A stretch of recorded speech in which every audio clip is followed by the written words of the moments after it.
I'm Daniel, the past life regressionist, and it's time to begin. Lift off and the clock has started.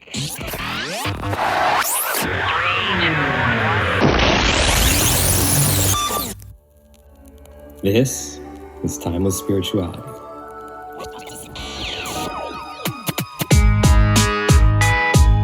Enjoy Eternity Time.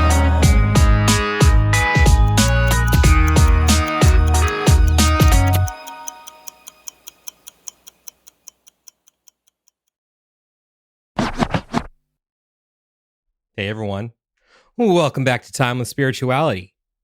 The finale for the Mirror of Time home series is upon us, but before that, we are going to have a quick retrospective episode. I have Christine Rodriguez back to interview me about the Mirror of Time home series, and we get into a lot more of the nitty-gritty and a lot more of the meaning behind what has come up until this point, just setting the stage for home. There's nothing else to say about that. No other way to put it. And I'm so grateful to all of you who have reached out to me to vocalize your support for this series and the impact that it's had on you. It means the world to me. And I kind of talk about that a little bit in this episode, that it's hard for me to fathom that my words have an impact, especially in the written form. And it all just seems surreal to me. And even having the conversation I did with Christine for this episode, I'm a little bit off kilter at certain points because it all just seems so surreal and foreign. And I'm still just trying to wrap my head around all of it. It's been one hell of a journey. And again, I just want to thank each and every one of you for listening and sticking through and being there on this journey with me. And just thank you from the bottom of my heart. And I hope you guys enjoy this episode and the next one, which will be the finale for the Mirror of Time home series. With all that said, if you would like to book a regression with me to discover who and where you have been throughout time, you can reach me on Instagram with The Past Life Regressionist or my website, thepastliferegressionist.com. And now, it's time to begin. Is your series called Mirror of Time? Are we really doing this again? It's home. The mini series is the Mirror of... Well, no. Your the home podcast is Timeless Spirituality. My podcast is Timeless Spirituality. It's the Mirror of Time home series, which is the overall theme or arc for season 4. I listened to 4 hours of this. I don't know how I don't know this, but I do now. That's on me for not being clear. Yeah, to be fair, it seems a little complicated. But anyway, welcome back to Timeless Spirituality Podcast. My voice is different than Daniel's. My name is Christine Rodriguez, and I am a longtime friend of Daniel's. And I feel so grateful to be invited on yet again to be a host and an interviewer to get more into the mind of the creator of this amazing series. How are you? I'm blushing.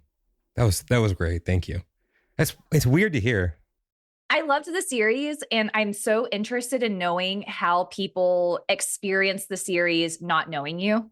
Mm-hmm. I think that for me, it was such an incredible experience getting to know you in a deeper way and to hear how you perceive things and what your eyes go to when you enter the room and how you recall things. Like, I have a bunch of questions just in terms of like, how did you manage to remember these things? Or why do you remember certain aspects and elements? And were these actual journal entries? Like, I have a lot of questions on a personal level. And I am so interested, like, as the folks listening who don't necessarily know you personally, I'm sure it's such a fantastic story to be brought along with. And I really enjoyed it. I know that everyone else is enjoying it too. And there's a part of me that wishes I could kind of have both. Like, I want to experience it as someone who doesn't know you. And then I also want to experience it as someone who does, but it's great nonetheless. And I was messaging you while I was listening to it. It takes you through the full spectrum of human emotion, where there's like curiosity, there's nostalgia, sadness. I cried, I laughed, like all of this is legitimate. Like, 100%. And so I just feel like having the goals of a writer, I imagine that that's such a huge thing to accomplish. And I just really want to applaud you on that because it truly impressed me. Thank you. Yeah. It's weird hearing that. I know that sounds so weird for me to be saying, but it's so weird to sit here fully well aware that we're talking about a piece that I wrote and that you're commenting on a piece that I wrote and saying those wonderful things.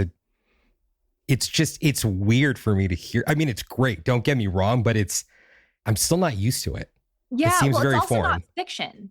It's not fiction. You're sharing your life and you're experiencing, or excuse me, you're sharing real experiences that you had.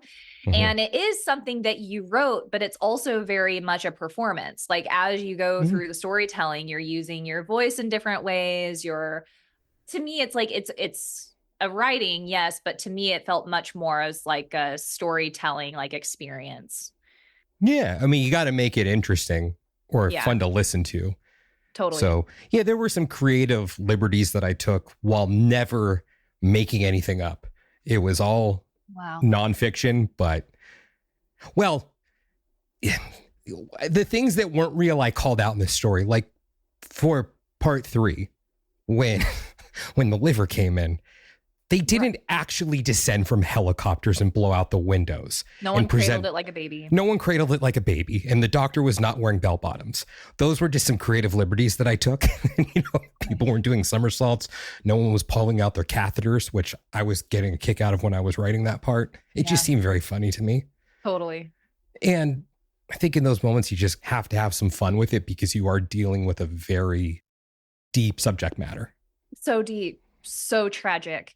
And I was curious for that story specifically. I mean, through the series, is it currently, it's going to be a 5-part series, but 4 parts are currently public, correct? Correct.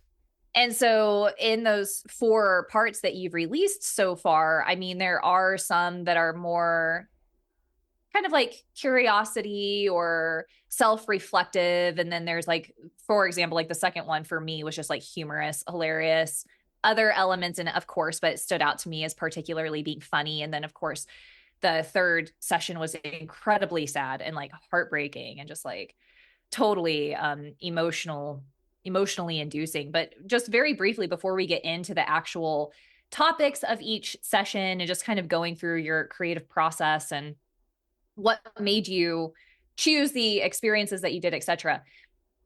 Was it a therapeutic experience? Like, was it therapeutic to sit down and talk about some of these major life events and share them in the way that you did? Very much so.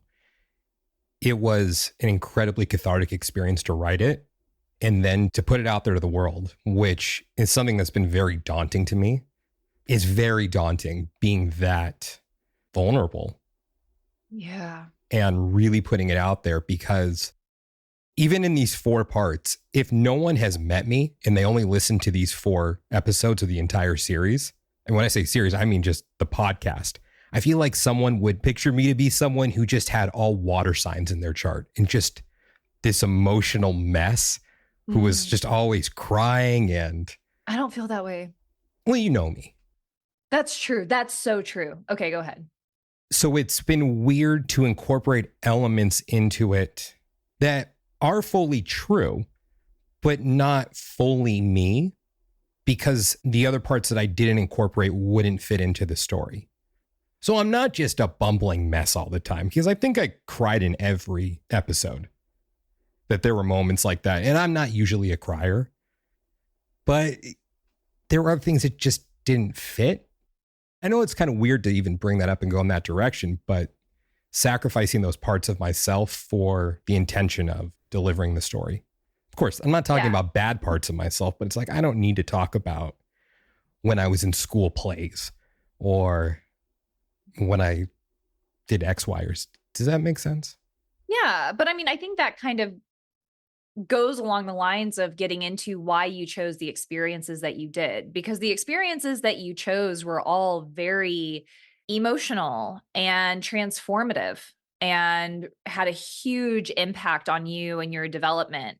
And it's not like you chose different experiences where, I mean, for example, you didn't choose to talk about when you became a past life regressionist, how that experience took shape and what your process was. I mean, you allude to it and you talk about being a past life regressionist, but the experiences that you chose are all incredibly like heart centered and kind of strike you in the heart. And I just want to say this, and I think we talked about it on the previous segment that we did together, is that I am an astrologer. I'm the host of Astrology Now podcast.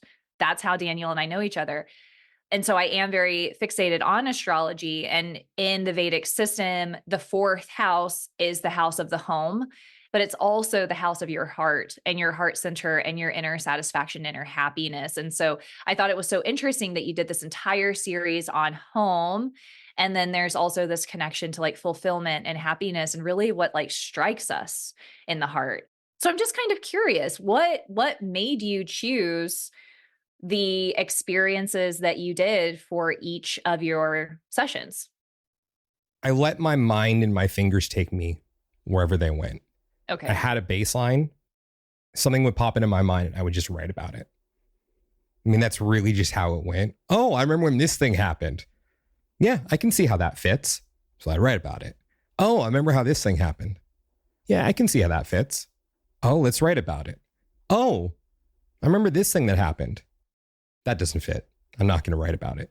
So did you have several different events pop up and then you boiled it down? Because you didn't talk about that many events in your life. You really only honed in on a few. There were events that popped up that I just felt didn't really fit.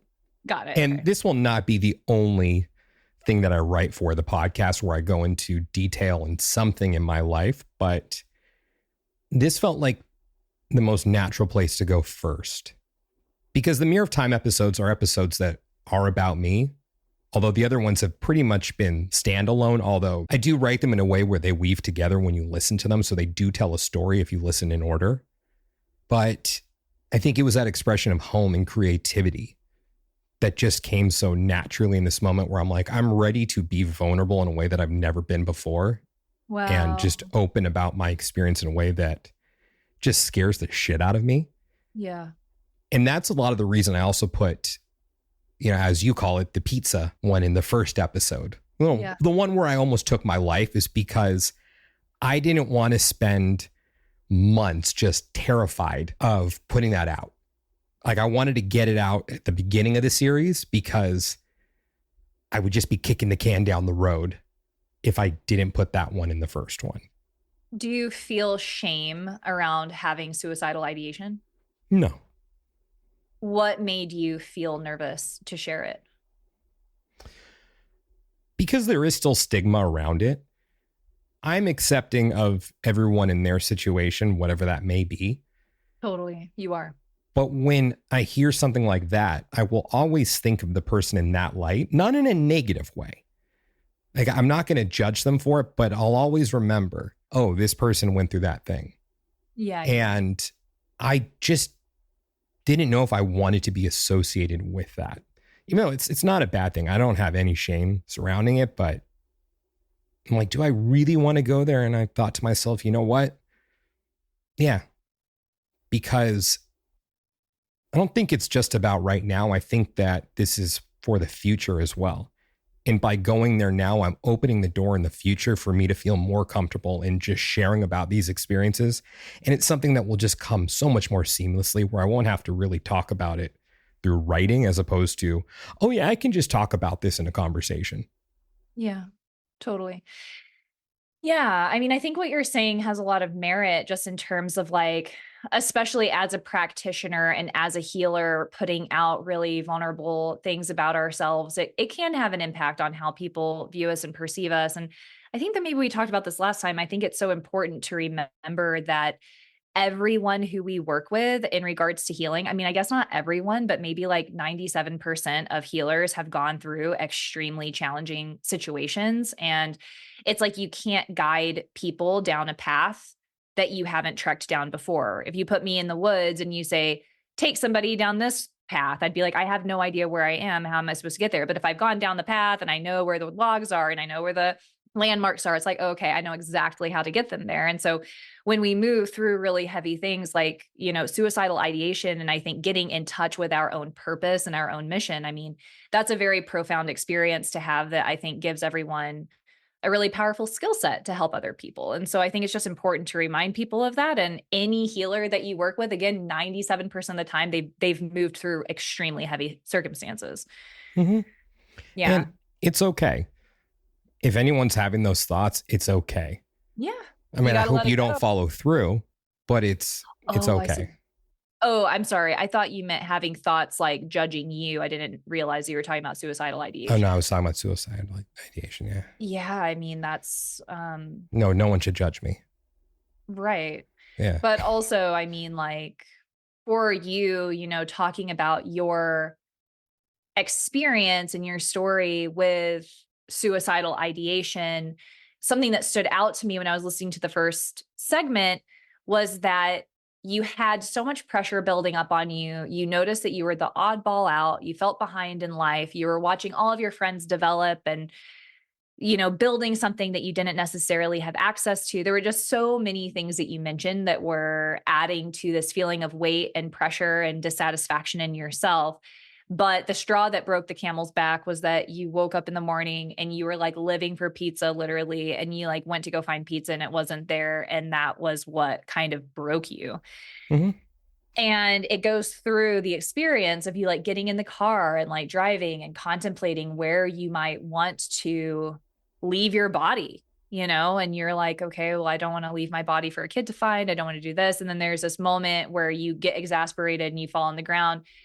What is it that really changed your mind that day? Like, what is it where you really were like, I'm just going to go home and I'm going to keep fighting?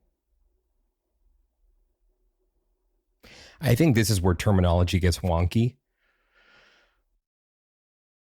I didn't feel like I was alone that day. I feel like that there was something there with me. I know in that episode, I said that it was my voice that I heard. And while that is true, I did hear my voice in my head saying like, you can't die. I think it was something else that was talking to me. And I'm not going to label whatever that thing is because I don't know. I'm not going to sit here and say, oh, it was God, it was Jesus, it was my guides, it was angels. I don't know. I don't think it really matters because I felt the presence of something else. And when I talked about, the visual of someone being there and it's like your two best friends are there throwing your arms over their shoulders as they're carrying you. What I was really trying to say is that I think that there was something there with me helping me to my feet that day. Whether or not they were physically doing it, I mean, it was probably all me, but I don't think that I was alone. I think that something was projecting that image into me to let me know that I wasn't alone and that I wasn't ready to go yet. I don't know. It was the feeling that there was more. I had to keep fighting and that it wasn't time to go. The things I didn't bring up though, is that it only got worse from there. Like it massively got worse from there in what I had to go through, clawing my way back from that. Yeah. But I wouldn't trade that experience for anything because it showed me another side of humanity that was very dark. But I think I had to understand what that looked like in order to have a fuller picture of humanity and understanding people at their core. Yeah. And understanding power in a way that I don't think I ever had until that moment, and not power that I felt, but seeing others abuse their power and knowing that however powerful someone else may be, they ain't got nothing on me because it's about that internal power. You can flex that power from the outside, but I think it's that internal strength that you have that really makes the difference at the end of the day. And if you can push through those hard moments and have that fortitude, then you're set. Now, that's not me saying it's like it's going to be all rainbows and butterflies, but I don't think it's about just this life. I think it's about the totality of all in the experience. And that when we go to the other side or wherever that may be, and we're looking back on the experiences we had in any given life and what we learned, I think that's where the real beauty is. And if you don't go through those moments, then I don't think you're really learning. Yeah. It's really interesting because I was contemplating this at length recently about addiction. And I feel that there are really similar overlaps. I mean, particularly in the conclusion that you and I both came to, is that I was thinking that people who overcome addiction, they have this sort of fortitude in their spirit that's just unbreakable. Hmm. I mean, and having suicidal ideation, I mean, it's very similar. There is a part of your mind that is against you and wants to destroy you. And every day is a war between the part of you that wants to seize your life and survive, and then this part of you that's trying to take you down, rather that be suicidal ideation or addictive tendencies. And I thought that what you said was very astute, and that there's a period of time where it's not easy. It's like every day is a war. There can be one winner who's going to win the battle, Hmm. And so it's like that lasts for a while until there's kind of this final victory moment. And so I just think that it's very powerful to hear you say that. And I think it's very powerful for the audience too. If they're listening to your content and they find that they've like moved through experiences similar, it's so important not to give up, and that there is, a dawn coming, but it doesn't necessarily happen right away. Sometimes it takes a lot of work and consistency. What Hmm. do you think? I agree.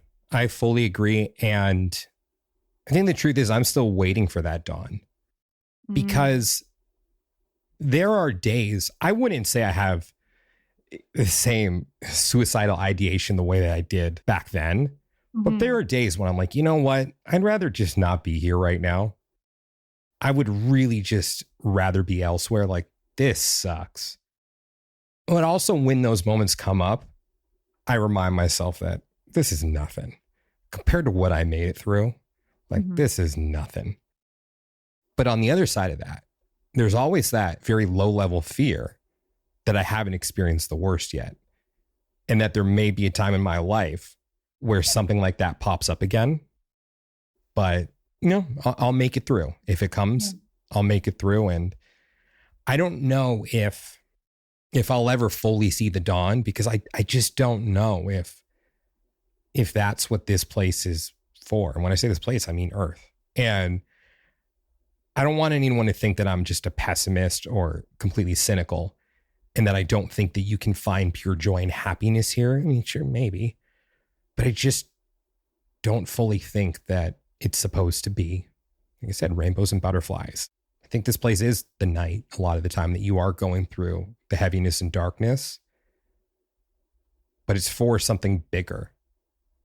I know that's probably not the most popular thing for me to say, being in a place of helping uplift people, but I'm just going to be real. Things can be great, but you can also have fun at night while waiting for the dawn. Yeah, well, I mean, I think that something that I heard that was really important was talking about this sense of purpose. And I know that it sounds flippant, but it's like comparing it to the pizza, right? Because it's like when you got home, you were like, I was looking for the pizza, and your friends were like, we wrapped it up and put it in the fridge for you. And this segment ended by you saying the pizza was there all along. Mm-hmm. It's like the reason to live was there all along. The reason Yeah. to keep going was there all along. And I think that that's really important too. And I think that it's like, I think that when we have higher purpose and when we have higher mission, it really alleviates some of the darkness for Mm-hmm. me in my own life, at least. And I mean, for people who feel very deeply, for people who are like very emotional and very sensitive and very empathetic and taking on other people's energy and acting as a healer, I mean, like it really can get dark and it really can feel heavy. And I totally understand what you're saying, just in terms of not everything is rainbows and butterflies. But I do think that when we're in touch with purpose and we feel in alignment, though things may feel dark and though things may feel heavy, there's so much more energy and will to kind of continue through it. Does that make sense? Mm-hmm. Oh, Yeah. definitely. Yeah, I didn't have that at the time. I didn't have purpose. Yeah. Yeah. And I just wanted to like draw that for the audience too, though, because like if they're experiencing sadness and grief, it's like something that you were alluding to, is it's like getting in touch with their purpose as a way to kind of fuel life. Mm-hmm. But I also don't want anyone to think that if you haven't found your purpose yet, that it's going to be perfect once you do. Because That's I believe that I interesting. found my purpose, but I still have those days where I'm like, oh. But it's better now. It is better now than it was. There is no doubt about that. Yes, as you guys hear me talk about a lot, there's belief in fact. That is a very strong opinion that I have, that it is better. But it is my life, so I'm going to say that it's as close to a fact as you're going to get, or knowing things are better. And I relate a lot of that to just having purpose. But Is there anything else along the lines of that specific story that you feel need to be shared or captured? I feel like it's so sensitive. I want to make sure that we like cover it entirely, but I have other questions too. I would just say believe in yourself. Mm. I mean, it seems so overly simplistic to say that, but I think hearing in my head that day, like, you can't die. The only reason that hit on some level was because I believed in myself on some level that I still wasn't aware of. Because if that wasn't the case, then why would I have continued to live if I didn't believe that in one way or another? Because it wasn't with a question mark at the end, like, you can't die. That's my Ron Burgundy moment. That didn't hit. With the teleprompter Your at the end. Impersonations are terrible. I love you. I wasn't trying to be spot on. It's kind of more Pee Wee Herman twice, there. and I was like, Daniel. That was my Joker. Was that better? What? Was my Joker better? Yeah, actually, I knew exactly all of those imitations that you did. I knew exactly who you were. The Yoda one, I was like, I knew who you were imitating. I was just like, and then you did it again. What was I saying? I started thinking. You were saying to believe in yourself, and believe in yourself. Yeah, and there was something else too about that first segment, is that you were talking about how you were behind in life, and you weren't fitting in, and there are all these other things happening, and it's like, regardless of the timeline of others, you came back to the point of believing in your own life and your own schedule. I think something else that's really important to point out is about circles. And I think circle is the answer to everything. And I was very intentional about what I put in that first one. So interesting. Because I didn't outline it at first, but I knew what the middle of the story was. And then I solidified parts 1 and 5 after I solidified part 3. And then 2 and 4 was pretty much filling in the blanks. So I think that it's important to point out that everything is a circle. I still don't fully know what that means. It's just that feeling I get. And with that, everything comes full circle at the end. I was very intentional, especially with the very, very end for part 5, which you guys haven't heard yet at this point. And that's why I chose to end it with the pizza, with that line, that it was there all along. Because when you listen to part 5, if you go back and listen to part 1, you'll see that it was there all along. This is like where I kind of get giddy and excited as someone who's a tad creative. I was excited at the prospect of laying out the concept of, we're going to explore home, but having the listener have no idea where I was going to take this thing at any given time. Like, oh, you're going to talk about home? Oh, you're talking about killing yourself right now. Oh, you're going to talk about home? You're talking about a yogurt shop. Oh, you're talking about home right now? Oh, you're in a hospital watching your stepmother pass away. So on and so forth. I mean, I bring that up too, because with that intention, it wasn't just about me. I was very intentional for the listener as well, because I want everyone to start taking stock of their lives and paying attention to those things that have been there all along, and where those full circle moments really come into play. In that, sometimes all you got to do is go look in the refrigerator, the one place you didn't look, and then that pizza will be there. And that was the obvious place for it to be, was in the refrigerator. Because that also just would have been stupid if I was eating pizza that had been left out all night. The one place I didn't look, though, it was there all along. So yeah, that's what I post to everyone. Have you really taken stock of your lives? And I'm still learning about mine. I'm not sitting here saying this from a pedestal. Things become clearer every day. I'm still figuring it out. Yeah.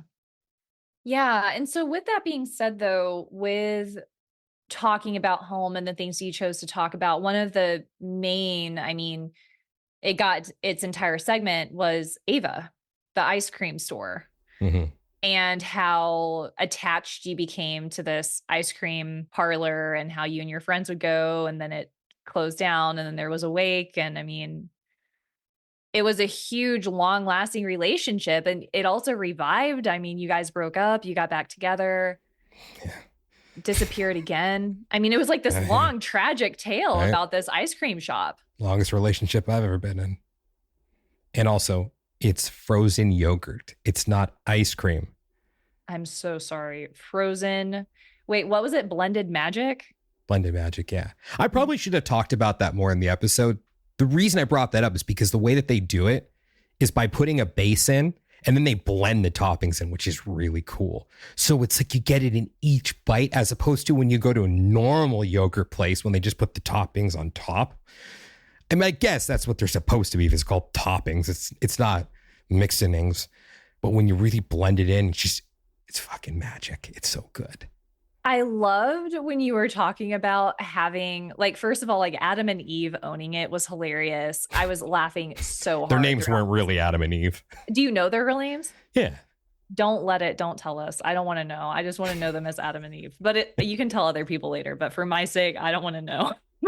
Like, there was a part where you were talking to Eve and she like asked you about your work and you said you were a past life regressionist and she was kind of stunned. And then you go back the next day and she brings it up and she's like, I've never heard anything as interesting or as unique as that.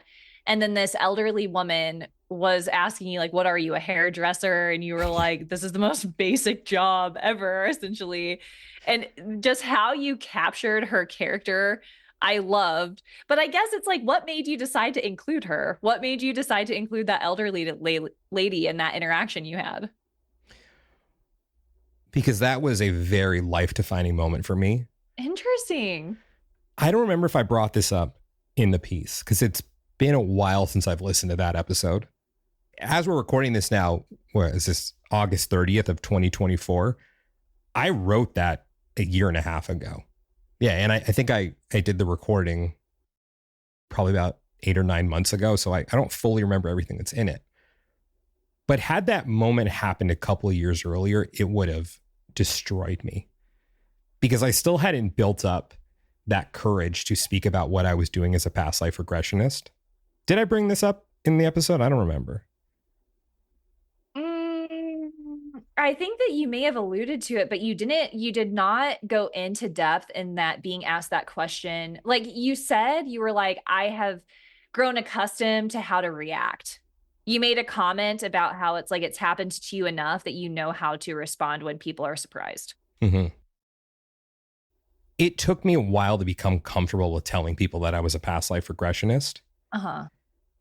And to see someone react in utter repulsion that way with ogre, oozing over their lip. Ugh. I mean, that was a new one. Just the utter repulsion. And it was like I don't want to go as far as say like a demon, but when you like imagine a demon having shit coming out of their mouth, it's scary. So I think I included it because that really was one of those moments where I learned something about myself that I could walk away laughing about it as opposed to, oh, I don't ever want to talk about this again. I don't want to do this job if people are going to react that way. Is this how everyone thinks? But she was just the one who couldn't hide it. And being able to look at it through a new lens, which was, oh, that was great. I'm going to have a great story to tell one day. But more than that, it happened at my home away from home because that was the reason I decided to include that whole entry about the yogurt place. I was fortunate to not come from a broken home, but I've talked to many people who have. And I wanted to show that home doesn't necessarily need to be the house where you grew up, that you can find places that are like home to you. I meant it. That day when that yogurt shop closed up the first time, that was one of the saddest days of my life. I felt just this emptiness when I couldn't go back. There was just something so comforting about always knowing that it was there to cheer me up when I needed it. It happened at my home away from home. And I think location is a big factor in where we experience certain things. I had my politician moment there where I was just sounding very lofty without fully going into that. Did you know that milk comes from cows? Yeah, I know. Milk is a dairy product. It comes from a bovine creature. Did you know my next door neighbor has 3 rabbits? That's from Jerry Maguire. Okay. Okay. What was I talking about again? About place, right? You were talking about, dude, I actually have no idea because you started kind of going off and I was like having a hard time following you. Oh, about location. Oh, okay. Go ahead. There were a lot of things I learned about myself by visiting that yogurt store. I included the part about talking to Eve because you never know what you're going to learn about someone if you just take a few minutes to talk about them. Or sorry, talk to them. Because when I'm really getting to know someone in a session, I really get to know someone in their life story. They tell me things about themselves that they've never told anyone. And I'm grateful that they trust me on that level. But where that also leaves me is not wanting to have much deep interaction outside of those moments or the people that I already know. So I just want to eat my yogurt most of the time. But taking a few minutes to talk to her and get to know her a little bit, just those couple of times, it really taught me that there's so much more that you can learn about someone who you've seen for such a long time.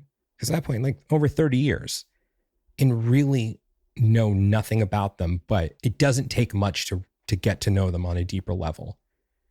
Had I not taken the time to talk to her, I probably would have been much more resentful when ownership changed. Because I got to know the person more and understand why she was ready to part with this place that was such a big part of her life. Her and her husband opened it still at that point, over 30 years earlier. I mean, actually closer to, what was that, in 2021 when they sold it? So yeah, 37 years. And here I am. I mean, the whole point of this series is my attachment to my house, a place that I didn't build from the ground up, that I hadn't nurtured to life for its existence. But I think when you own a business, it becomes your baby. And when you build that from the ground up, it is your baby. And just spending a few minutes, a few times talking to her and understanding that she was going to get to see her daughter more, who lived in Northern California. Selling the store was going to give her that opportunity. And I don't know, maybe she has grandchildren now that she gets to spend more time with as a result of that. So once ownership changed over, it was easier for me to let go of that part because I knew the person. Totally. Interesting. And like you had compassion, and something that really stood out to me as well throughout the entire series is that you mentioned repeatedly how lucky you are to have the parents that you do. And so I'm sure that there's like a big element of empathy there where your dad, for example, like he went to go to New York for work and he made a special point to come out and see you. And so I'm sure that it was very easy for you to see like, oh, she's spending more time with her daughter, and kind of resonate with that in regards to how your parents showed up for you. I never made that connection until now. That's really interesting that you bring that up. Oh, well, I think it's really beautiful, because it really helps you understand and like put yourself in her shoes in terms of what she's wanting to accomplish and how she's wanting to show up for her daughter. And it makes a lot of sense. Yeah. I kind of miss her now. It's weird. I bet. I would always just shoo off and not want to talk. And now I kind of miss seeing her behind the counter. Yeah. I hope she's doing well. Good. Okay. So for the third session, you talk about another very traumatic experience for you, a hardship that was extremely challenging, losing your stepmother. And what stood out to me was that you really kind of set things up talking about when she came into your father's life and how she had such a profound impact on you when you were experiencing like the suicidal thoughts and having like moving through the darker, heavier emotions. And she was able to see you and perceive you in a way that your parents didn't necessarily have the ability to. I think it's like when we're so close to something, sometimes it's harder to see things objectively. Because, like when you're with your parents, they see you all the time and like they know you so well. But then this other figure kind of comes in and was able to see you in a different light and see you in a way that helped you feel recognized And that can be like so therapeutic. And I know that Linda had this impact on you that was very profound and therapeutic. And then how long did you know her until she passed away? I had known her for 14 years at that point. Wow. And she was like, I mean, she had a great relationship with your mother. It seemed like she really was like a second mother kind of figure for you. Oh, very much. Yeah, we were very close. So when you were choosing to write about that, what made you choose the details that you did when creating the third segment? As a writer, like I said, first, third, fifth were solidified. Circle. I made a very intentional choice to put that third and to have it be the backbone of the entire series, because it's like, if you're looking at it as a 3-act structure, first 2 parts are really your first act. In this case, it shouldn't be normally, but then it really was the heart of the story, because it really comes full circle at the end. Interesting. And that was also the next step in what does home look like when it's not 4 walls that you live in. And the first episode being not really feeling that I fit in anywhere. So even though I had a home, it was like I felt homeless. That's why I called it Vagabond. And the second episode being, well, maybe a place can feel like home, even if it's not your home. And then the third one is illustrating the personal component. When can a person look like home? So it became the natural vehicle for that. But at the same time, that was the most life-altering experience that I've had. And if you're looking at it astrologically, this was right before my Saturn return. Wow. And I was having, I don't know if it was exact at this point, but for Vedic, my K2 and Rahu were in their opposite of their nodal placements. So, total opposition. In Western, it would be my North and South node were in opposition to each other.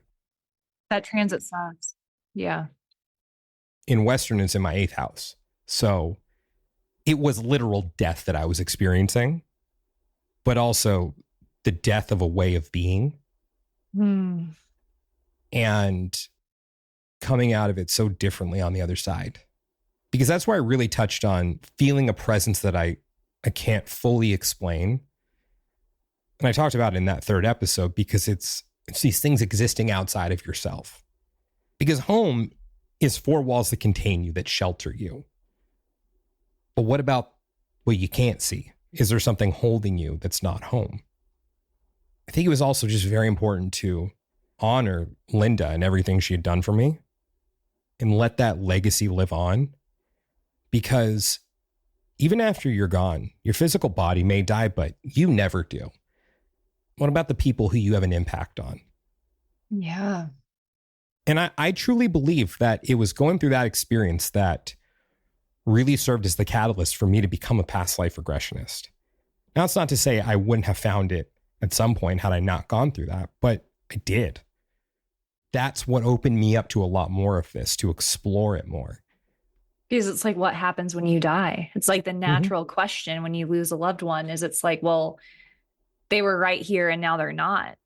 Exactly. And now you and me are here having this. Is it you and me or you and I? I probably should know that. You and I. I'm going to stick you and me because, I want to be a rebel.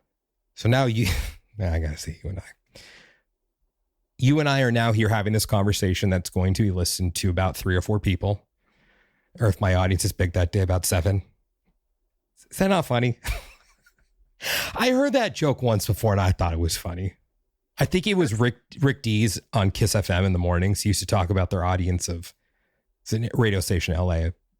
That's hilarious. He's like, for all 7 of you listening right now. Maybe I'll pick that up for the 2 of you who come back every week. Right. So for the 7 of you who may be listening right now, I don't know for sure, but I can point to Linda and say that had that not happened when it did, I may not be talking to you right now. We may not be having this conversation that you guys are listening to right now. Even though she was gone, it was a catalyst. And The person felt like home and she was gone. She will always be with me and live on through me, through my experiences. And each and every one of you who may take something away from this and then pass that on to someone else. I don't know the lineage of what made Linda become Linda, but something came before Linda. And yes, I knew her parents, so it may have been them, but it also may have been a teacher. It may have been a friend that impacted her in that way and made her who she is. So home may just look a little different than what you think it is. Yeah, absolutely. Well, and I was kind of thinking about that, you know, whenever you were talking about home, I actually like took some notes because I was like, oh, this is something to just like write about later. But it's just like home is a container and it's something that contains us. It's something that keeps us safe. It's something that's consistently there for us to return to. And it's like, I can think of so many people in my life who feel like home in that regard. And it sounds like Linda was completely that. And I loved, in the grander sense, of course, she will continue living through you just in how she influenced you and influenced your life and your profession and the people that you're helping. I mean, all of it is inspired by her presence in your life. But then even just the smaller things about learning her humor and how she enjoyed like playing with people and how she brought a fart machine to the dinner party and like all of that. I mean, she just sounds so, I totally see why you resonate. She sounds so similar to you in a lot of ways, you know? Mm-hmm. Yeah, I mean, she was great. Like, I miss her every day. Yeah, And I'm confident she's still here with me, though. totally. You can feel it. Mm-hmm. Yeah. Well, I definitely recommend that segment. I mean, I recommend all of the segments, but I thought that that segment was particularly beautiful. And I know like you keep on alluding to the circle, which I just want to mention really quick. I'm pretty confident in the Vedic system of astrology, your first house ruler is Saturn. And I'm pretty sure it's placed in Jyeshta Nakshatra, which is in Scorpio. And Jyeshta, one of the symbols for Jyeshta is actually like a circle of protection. Well, how about that? And so I love that you keep on talking about circles. That segment has a circle to it because it started off talking about Linda. And of course, you went through the story with her, but then it ended with your father remarrying somebody else Mm-hmm. and finding love again and finding a sense of home with somebody again. And it was very cathartic. Oh, you picked up on that? And now I'm just training myself to find the circles. Just well, because part of this assignment, whenever you asked me to come on and interview you, is that you wanted to hypothesize about how the series would end. And so I'm like, he's dropping clues. There's a circle. There's some sort of connection. If you're misleading me, Daniel, the way you're looking at me right now, if you're misleading me, I'm not misleading anyone. This is not something where I'm going to have some big twist at the end.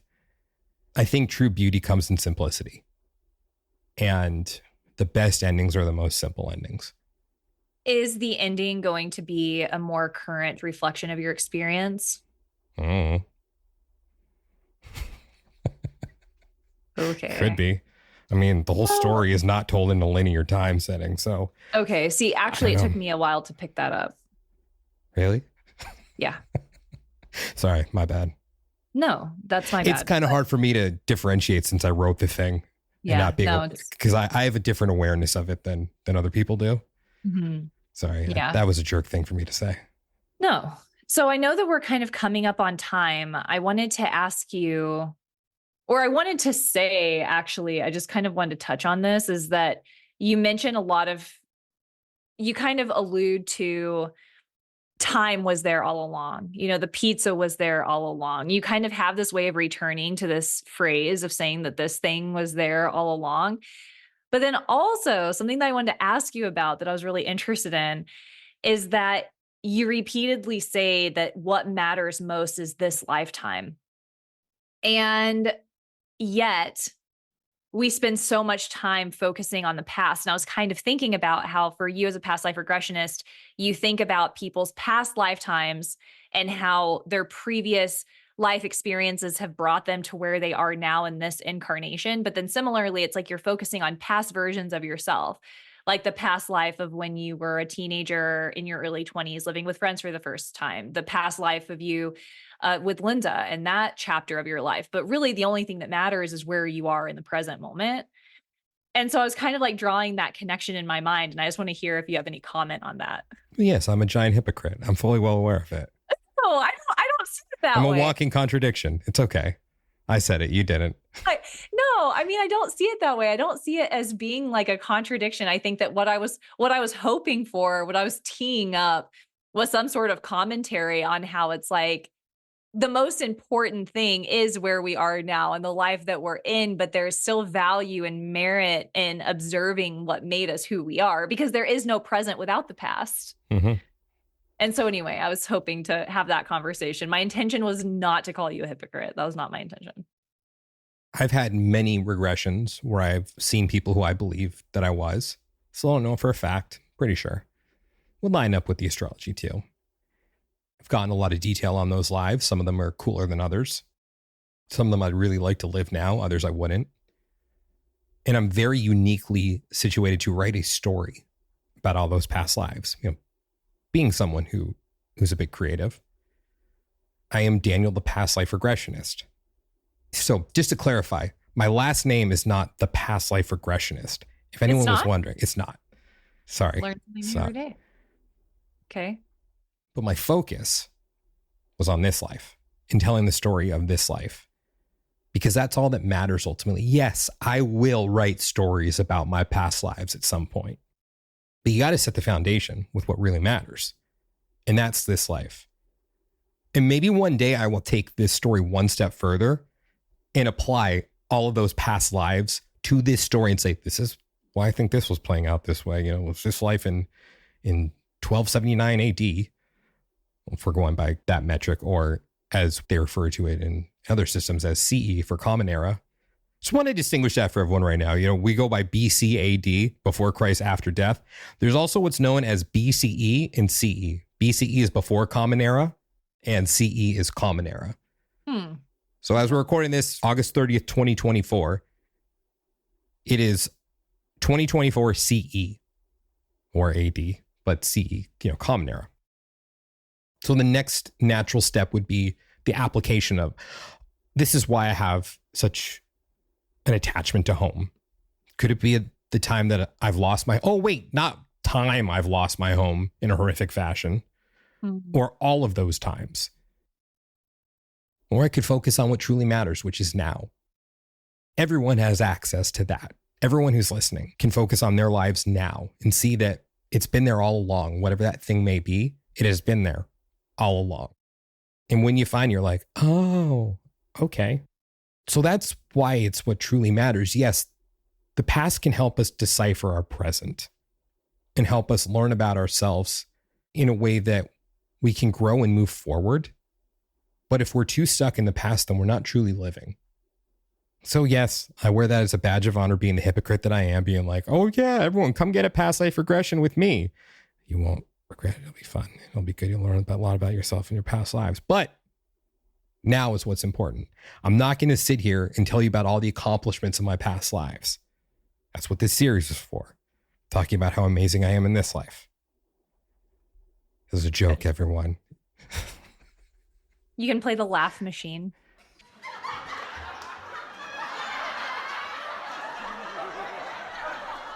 Should I put a laugh track in there? I probably will in those moments. Yeah. I put that in the second episode, didn't I? Yeah, you did. I don't know if it was the second episode, but I distinctly remember. What was the line where I did? It's been a long time since I put that in there. Maybe it was in the second episode. I listened to all of them back to back, so I can't. It didn't seem like something I would have put in the first one. I want to maintain some consistent tone. What are you hoping that the audience gets from this series? Everything has meaning. I received a message from someone who I've had on the show as a guest before. Her name's Desiree. And she works in education. And she talked about walking past the seesaw and having an emotional reaction to the seesaw. Mission accomplished. And I talked about the seesaw in part 4 because I want everyone to look at the world differently and see that anything can be evoked from anything.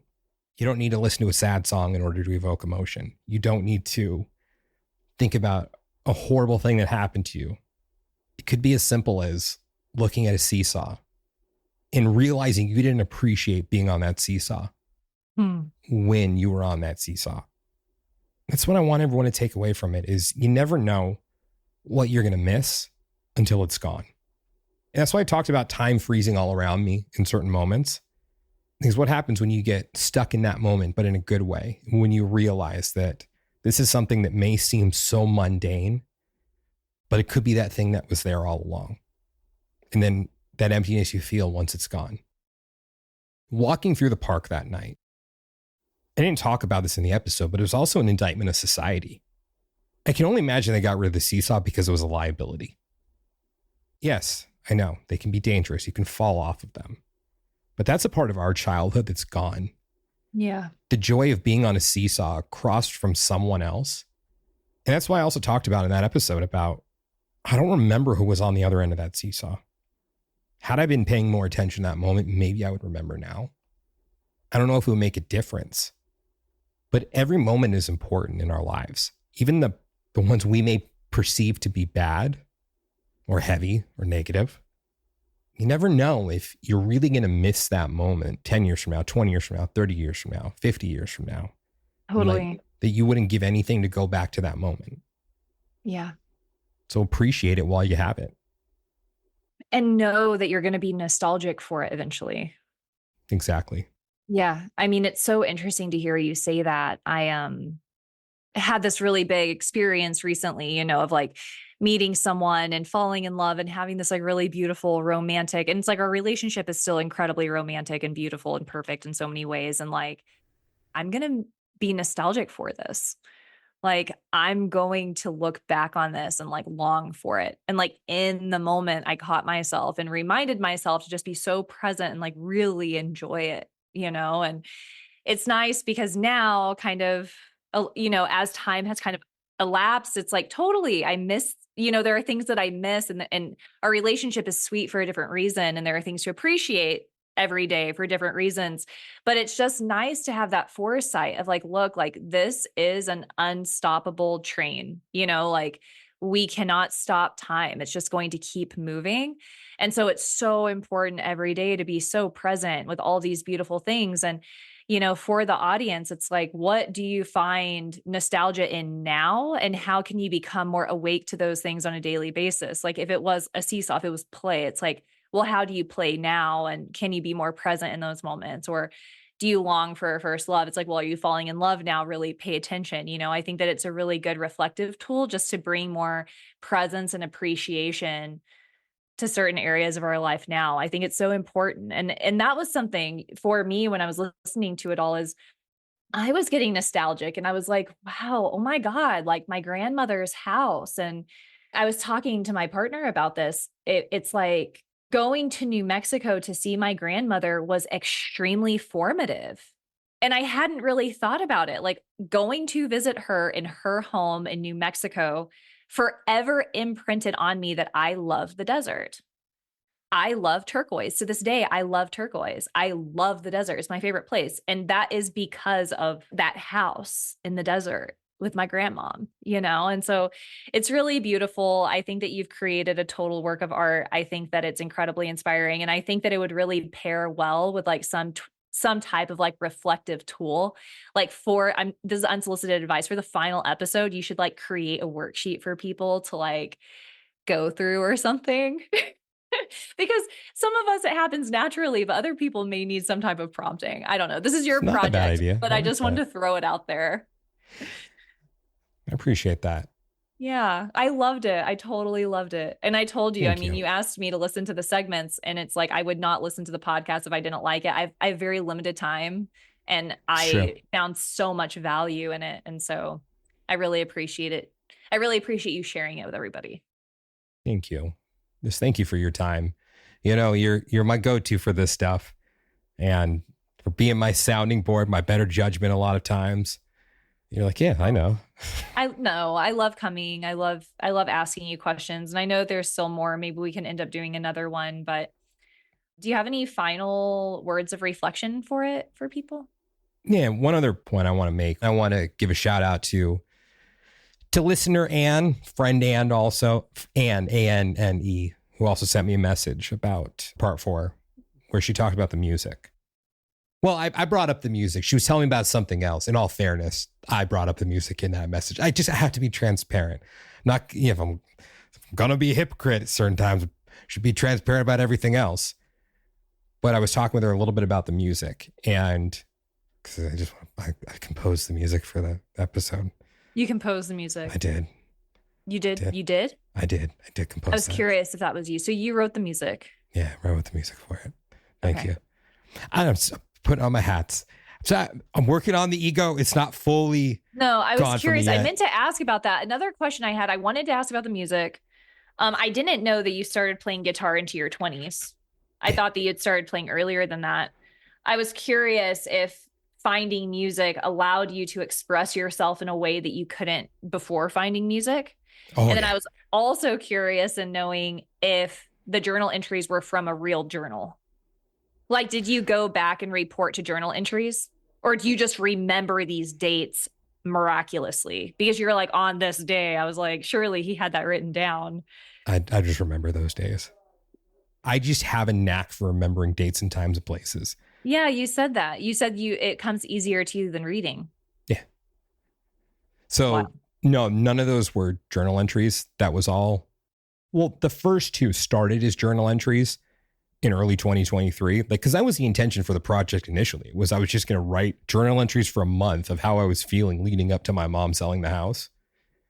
And then it just became this whole other beast that it's like, yeah, it's going to be about 5,000 words and it ends up being 50,000 in the end. Yeah. So it's wild. But the thing I wanted to talk about for the music, after I brought it up with Anne, she talked about the feeling she got from it. In composing it, I did something that they don't do much in pop music anymore. At the very end of the chorus, I shifted from a major chord to a minor chord, but on the same one, basically. So I went from a D major to a D minor, which is not something that's utilized very often. And it evokes an emotion and you're not quite sure why. Wow. If you go listen to that track, I put like a little music box at the end of it. So I put the pitch up. So it sounds very playful and happy, but you get this evocation. That's not correct grammar. So it evokes an emotion you don't understand why, even though I layered it with something that should sound happy.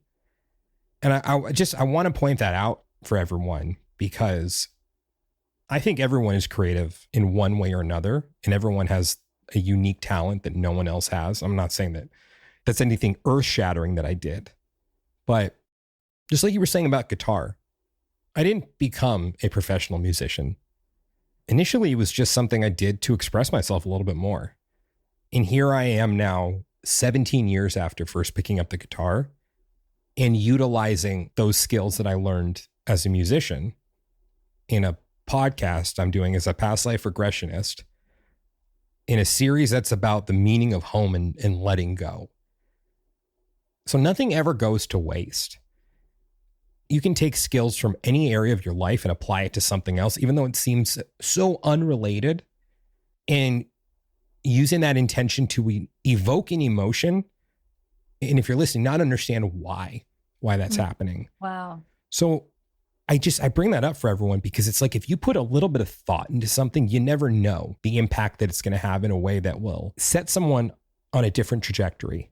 Because even with Desiree, bringing that up with the seesaw, it may have been, I'm not saying this was it, but it may have been because I put that minor chord in there before I mentioned the seesaw to already evoke an emotion and not have you understand why, but kind of put you in that place. So when you do something with intention, you never know what'll happen. And that was, look, yes, I use hypnosis, but I'm not a hypnotherapist. I don't know NLP or any of those techniques to trick people. It's just evoking a feeling through music. And doing it with the intention of evoking an emotion for someone else's personal growth. Amazing. So I have a question for you. Okay. How do you think it's going to end?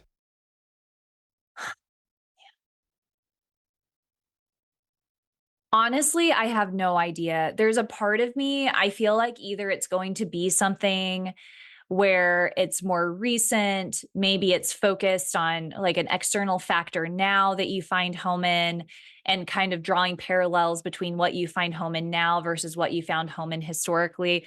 Or you're just going to take it way back and it's going to start from the beginning. And there may be like some story that you tell from like your youth, and then draw a connection to where you are now at the end. But there's going to be some sort of cyclical element to it. Can I show you something really quick? Yes. All right. So wasn't planning on doing this, but it just seems like a good idea. I'm going to show you the last 2 sentences of it. Are you ready? Don't spoil it for everyone else, though. Okay. Amazing. Do I look at it in the chat? No, I'm bringing it up on screen. You see it?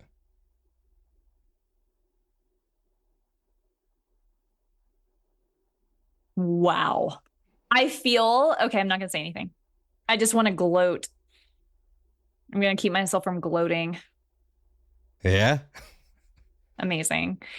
Well, Daniel, it's been such a pleasure interviewing you today. I'm so excited for the final segment. I feel flattered that you gave me insight into the final few sentences, but I still want to listen to the entire segment.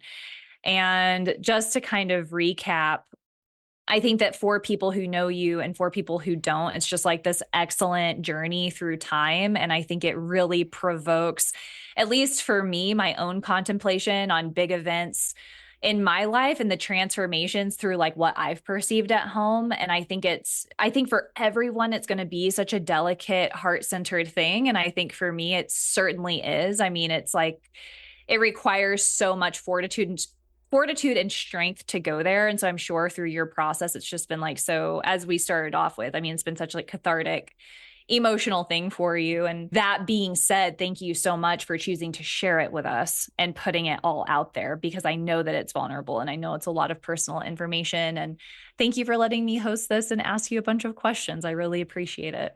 It's my pleasure. And thank you for being such a good friend and being here to support me on this journey. And with that, as I take back over the reins, where can everyone reach you and what do you offer? Oh, well, Daniel, the past life regressionist with timeless spirituality. My website is innerknowing.yoga and my Instagram is astrologynow_podcast. So the best place to find me is Astrology Now podcast, available on all major platforms. And if you enjoy what I'm putting down, you can learn more of where to follow me there. But I post every week. I post every Friday, and I have since 2018. So it's rather consistent. It's a good podcast. I highly recommend listening to it. Thank you. Christine knows her shit. Oh, I try to every day. Thank you for being here. And I always finish these saying, yay. Yay.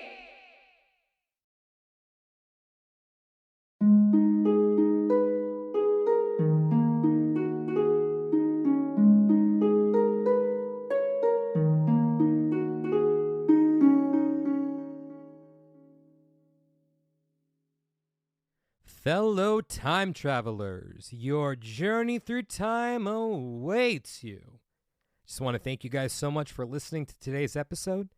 And if you're interested in discovering who, when, and where you have been throughout time, and you'd like to book a session with me, just go ahead and send me a message on Instagram at The Past Life Regressionist, or you can reach me through my website, yourpastliferegressionist.com.